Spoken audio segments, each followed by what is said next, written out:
Alright, so this is part 2 of this sort of like mini series that I'm doing. So in part 1, we actually modeled all this in Blender, and like this is the final result of this video. I pretty much just sculpted in some of these details here, and I'm gonna like take you through how exactly I did it.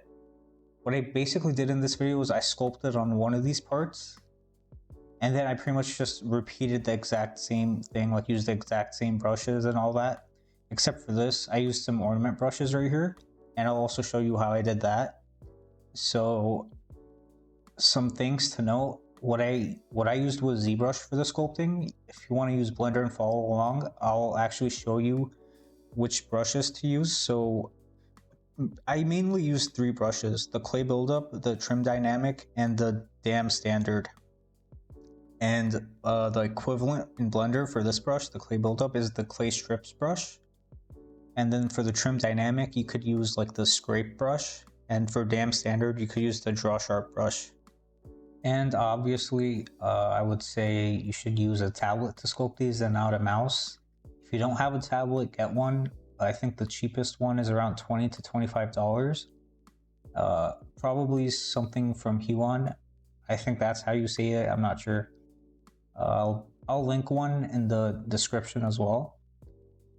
So it's pretty much gonna change like the way your environments look if you're able to sculpt in like wear and tear and like details like this. So I highly suggest that you invest in a tablet if you want to follow along with this video. Okay, so first I want to get this ready for sculpting. You know, just as it is, it's not gonna give us a good result. So first you want to like think about how the subdivisions are going to affect this model, like the way it is right now. Obviously this one we already used a subdivision surface modifier, right? But what we did was we added edge loops like here and here, and that was to keep like tightness in these areas. Like if I don't have like supporting edge loops in those areas, I'll add a subdivision to this so you can see. Yeah, like it alters the shape and like you lose all that sharpness you have. So what I'm going to do is I'm going to add the subdivision surface modifier to like each of these. I'm just going to add edge loops where I think like there's not enough tightness. So like you see that now we have that form back. So I'm going to add one right here. I'm going to bevel it so it's both on the top and the bottom around there. So you just want to like look, like you see this area, it's like too smoothed out. Just want to look around your model for those areas, then add edge loops, and just like you just want to support those forms right there. Now we'll go to the bottom piece. Yeah, like this area, it's too smoothed out, like you can't even see this. So what I'm gonna do is I'll add an edge loop like so, and then another one right here, and then one more like right here. Now we have that form back. Could honestly, yeah, we need some right here as well. We need one right here though. I kind of like the way that looks. Oops. I'll just add it and see. Actually, that looks fine too. Yeah, I like the rounded off look here, so I might not add one here. Yeah, so honestly for this piece, I'm probably gonna do a different method. And then like this way you'll also be able to see like the 2 different methods for sculpting. So what we actually want to do is add subdivisions to all these other models and then just like sculpt based off that. But for this we could probably just use a remesh, because honestly, like let me show you. I'll add a subdivision, it's just like it's too messed up, and like I'm gonna have to like add so many edge loops and just like mess everything up, and then I might even get like n-gons in the process. I'll even have to add bevels and all that in these corners like that. and it's just too much to clean up. So we're just gonna leave it like that, and then we'll use like a remesh. Honestly, for this one too, I'm thinking the same. Like if I want to give this a subdivision, like look at that. It's just so bad. Like I probably have to bevel this. And now we have like an n-gon right here. So that's a big no. And it just keeps getting worse.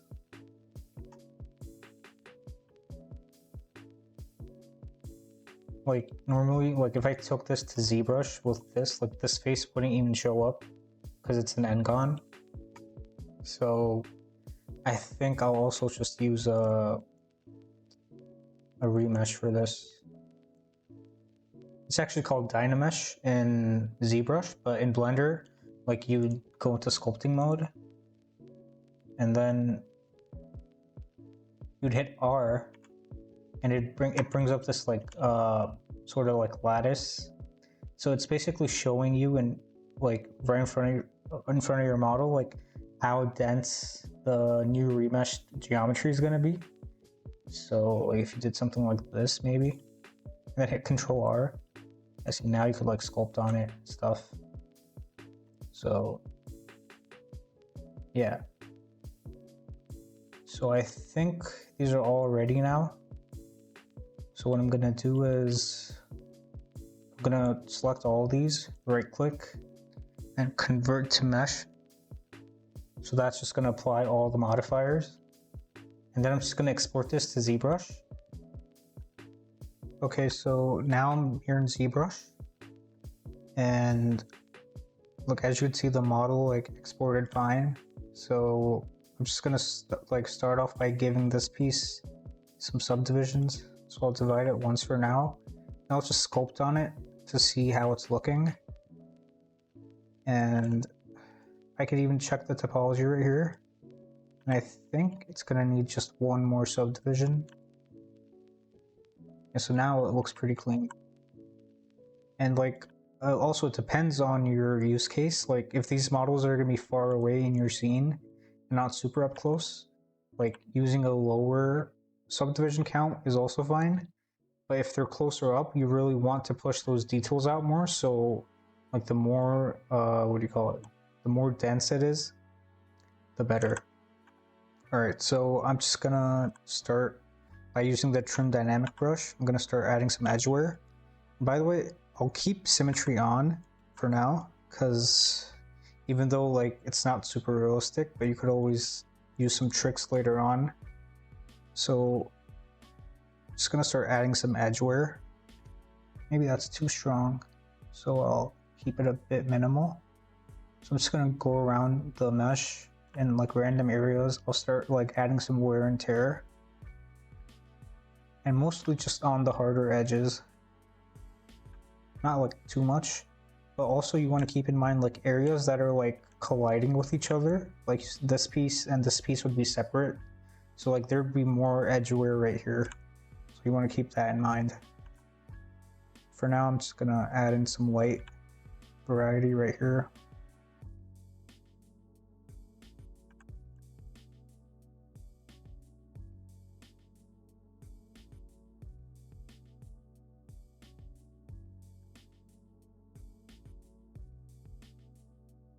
Something like that. You don't want to go too extreme right now. Just start off like small.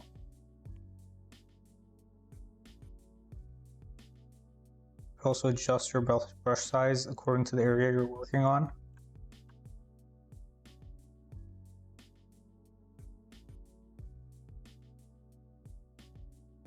Yeah, I think I like that.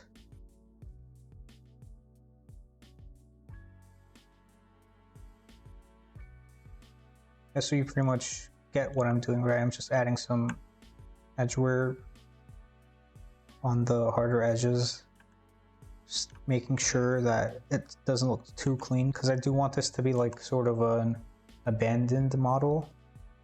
Like, you know, it's like old. It's like kind of part of like a ruins. So just want to settle that look out. So right now I'm probably going to speed it up a bit. I'm going to sculpt around this model. and I'll see you guys at the next part.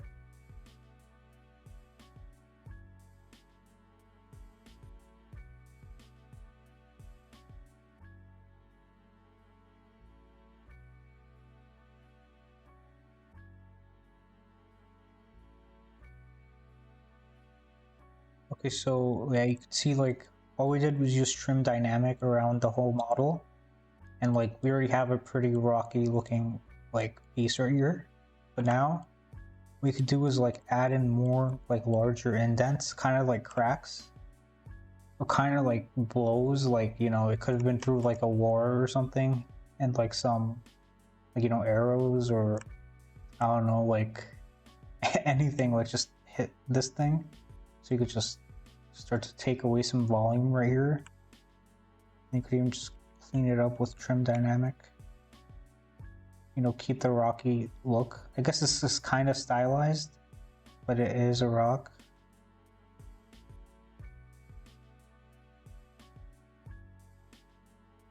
Like that. Like that already looks a lot more interesting. Then we could just keep going around the model, looking for areas. We could even maybe add like larger bits.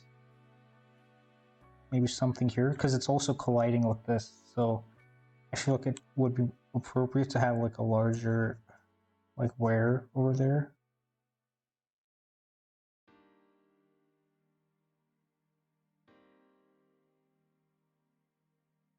Something like that. Let's just clean it up a bit with the trim dynamic. Maybe that's a bit too big.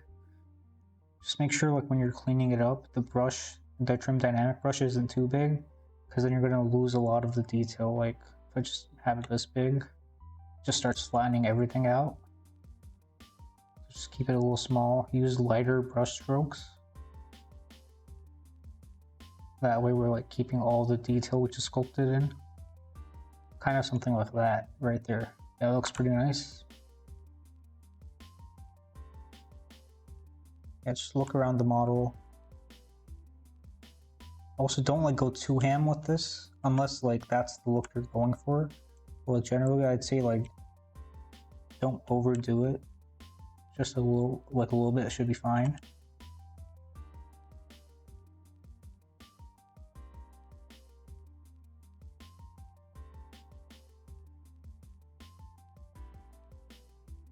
I like that much.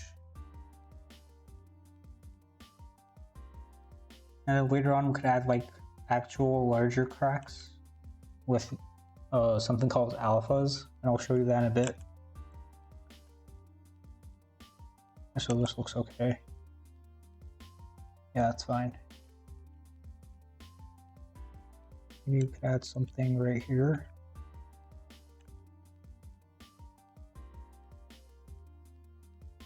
Kind of something like a bit longer.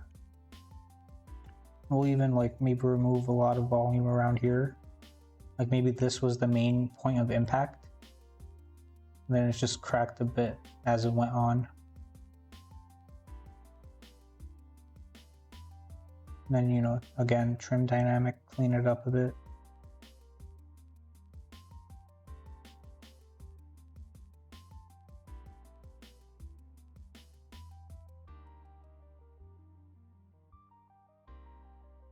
Pretty much something like this right here.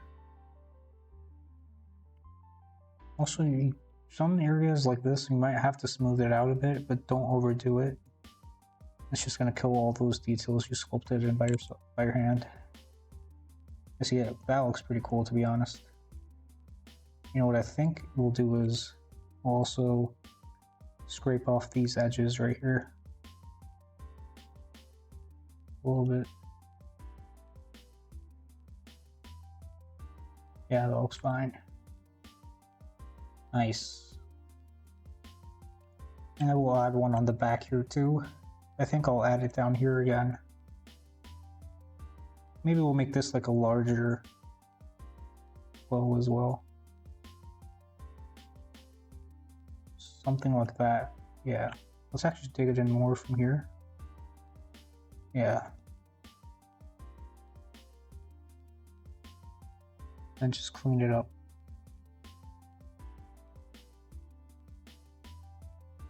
Also, to be honest, I think we're gonna need more geometry to support this, so I'll just divide it one more time maybe.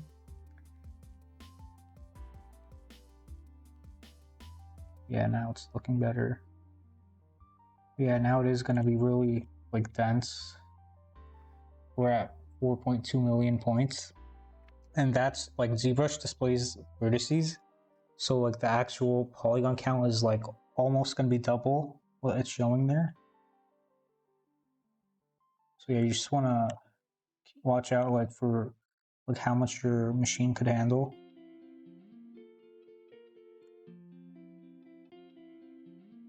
Yeah, it looks good to be honest. I'm just gonna look around and see if I'm happy with it. But I feel this area looks a bit too empty, like there's nothing really going on. So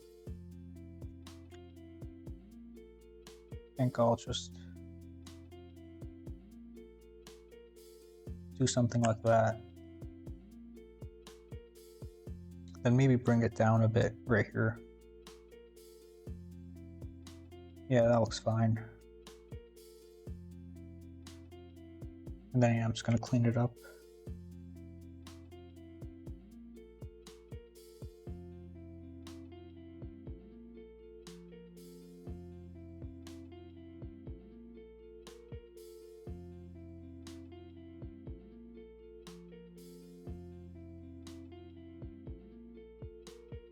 And I think we're pretty much done with this phase. Let me just clean it up a bit more. This area looks a bit too smooth.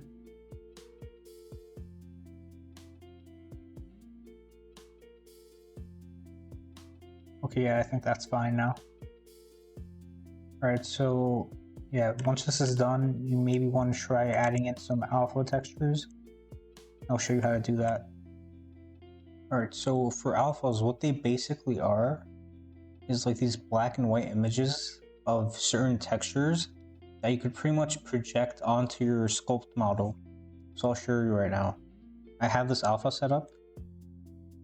I'll actually show you what they look like. So it's mostly going to look like these black and white images right here. So what we want are cracks, and I downloaded this free pack from Alex Pye from ArtStation, and I'll link it below. He also has some other things in this pack like arches, bricks, stuff like that. So I'd suggest downloading it. It's a pretty good beginner pack. So what I'm currently using is this Alpha 4. So if I set my standard brush to drag rect, originally it's on dots, so it's gonna sculpt like according to where your cursor goes, like that, and we don't want that. So we want it to, like, as we drag it out, like the alpha gets bigger in the original point that we start from. So we're gonna set this to drag rect, and if you see me, if you just look what it does right here, I'm just gonna drag it out from here, and it just adds these cracks onto my model. Now it is like directional and like according to the plane on which you're sculpting. Like I did it on this one, it's pretty flat, so it gives a pretty decent result. But if I do it like that, it gets kind of distorted, so you want to watch out for that for sure. And you don't want to like go too deep. Like I'm using an intensity of like 8 right now. If I go super hard, like it just looks kind of off. So I'm just gonna stick to 8, something like that. Yeah. And we could also use some of these other ones. I'm gonna import some more. Like this looks kind of cool.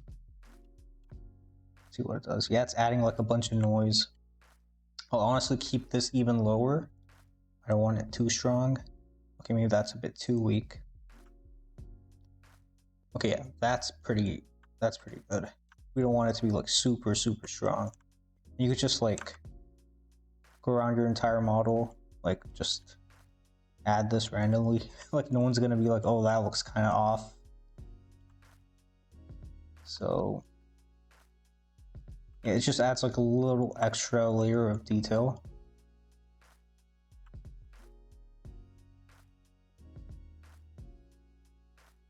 Alright, so that's done. Also for the cracks, like we can sometimes do is you can like sculpt on them even more. Like I'll take this damn standard brush and like, you know, I can dig them a bit deeper in some areas, or like this is gonna make them thicker as well. So you want to be kind of careful how you're doing it. Because right now these cracks are kind of looking like the same thickness everywhere. So like this adds like another like touch of detail. Like if you just make the actual width of the crack randomized, especially in like areas where they're all joining together, I feel like, you know, you could really push that in more. I'm just gonna go into like some random spots where they're all intersecting. I'll dig it in a bit. You don't have to be like too precise with it, but it adds a nice element to this. Also be sure not to like spam the actual crack alphas everywhere. That's just gonna look a bit too weird. Like you just wanna be subtle with it.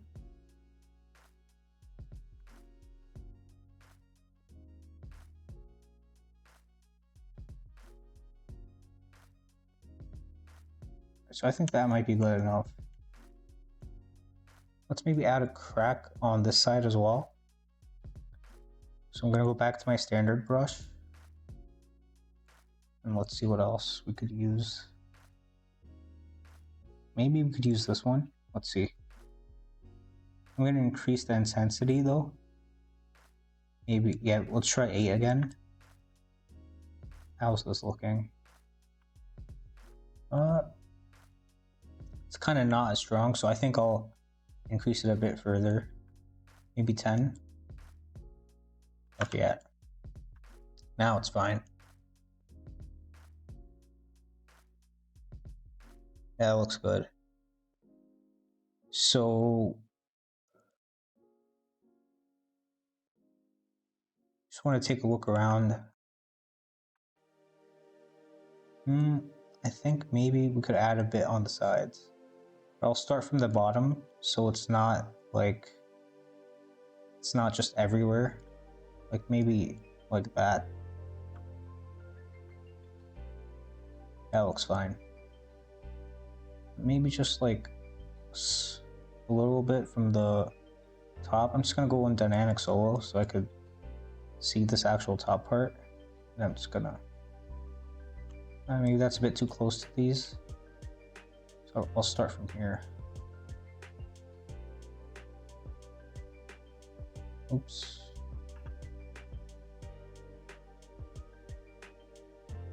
Yeah, that's not too noticeable, but it's fine.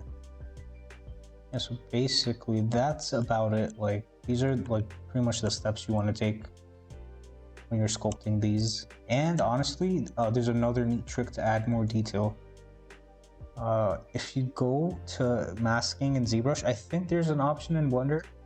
I haven't looked into it too much, but if you click this mask by cavity, but like for this type of model, you're gonna want the intensity set higher. So what it's basically doing is all like the deeper cracks and indents that we have, it's masking those out. So if I invert that mask and then like blur it like that, then if I go to the deformation panel and I like set the inflate to just -1 really subtly, like you'll see it just, it makes it like, okay, honestly, right now it's looking pretty bad. I've tried it before on other models and it works fine, but this is actually not looking too good here. Let me try again. Yeah, no, it's too strong. Right, maybe just this amount of detail is fine. What if we increase the contrast slightly?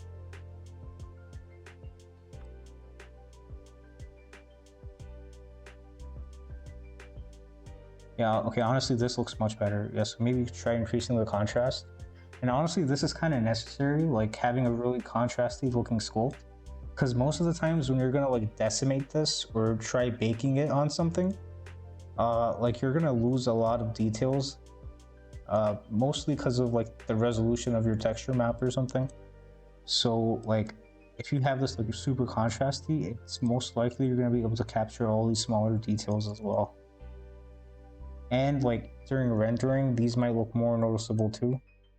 If you just leave them as they were before, they might not be noticed that well, but like adding that bit of contrast, it really like brings everything out more. Oh, okay, for a second I thought I turned off symmetry. All right, no, that. All right, so we're pretty much done here. I'm just gonna repeat the same process on the rest of these pieces, and in the end, I'll show you guys like how to add ornaments onto this piece right here. So I'm gonna speed things up now, and you just follow along.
Okay, so now we're back at these parts.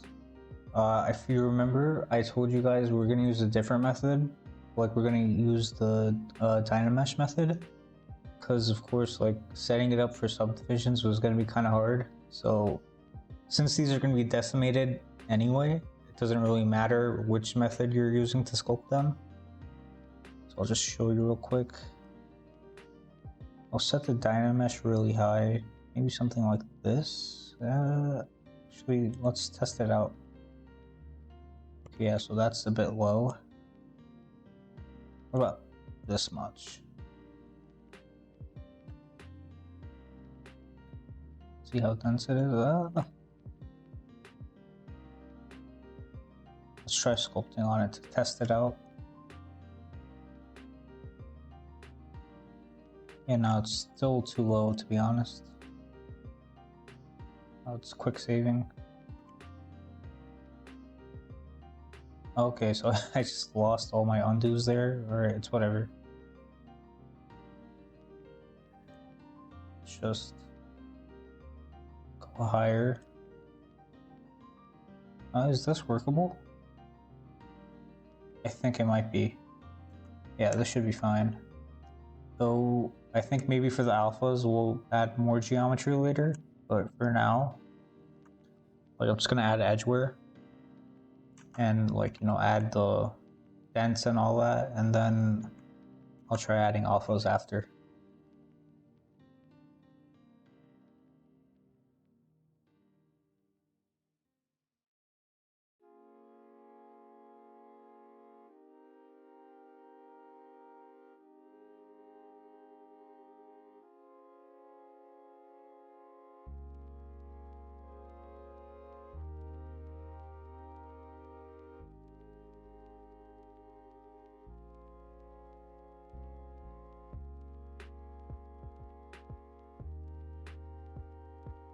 Okay, so now I'm gonna add some ornaments to this piece right here.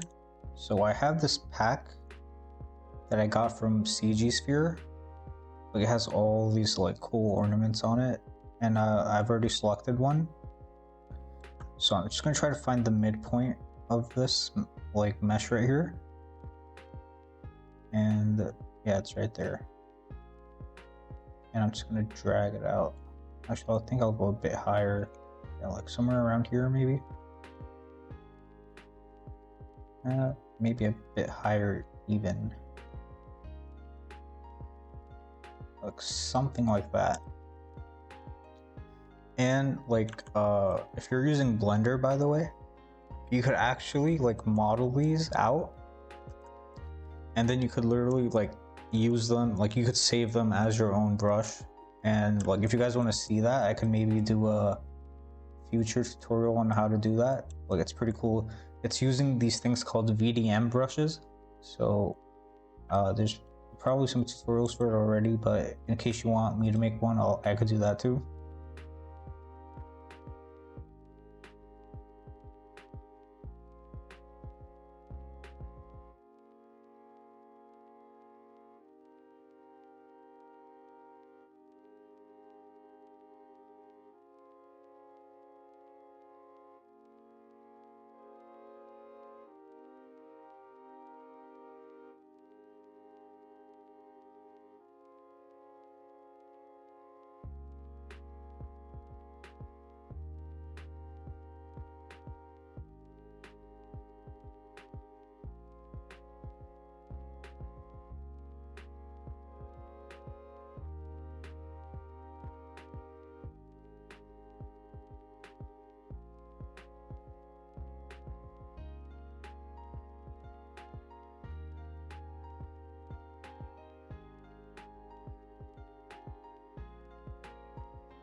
Alright, yeah, so pretty much I'm done here with the sculpting of this asset. So in the next video in the series, I'll like decimate this, and then I'll like show you how I could like texture this to give it a worn out feeling in Blender. And then we'll even maybe do like a small render for the whole asset. Like, we'll make like a small environment around it or something. So for now, I'm just gonna leave you guys off here. Originally, I was gonna like add the texturing in this video too, but I thought it might be a bit too much if for just one video. And like, for anyone who's like following that's new to all this, like, it might be a bit difficult to follow along if I add so many different elements into one video. So yeah, for now we're just gonna stop off here, and then like a few more days I'll like upload the final part to this whole series. So yeah, thank you for watching, and yeah, I'll see you in the next one.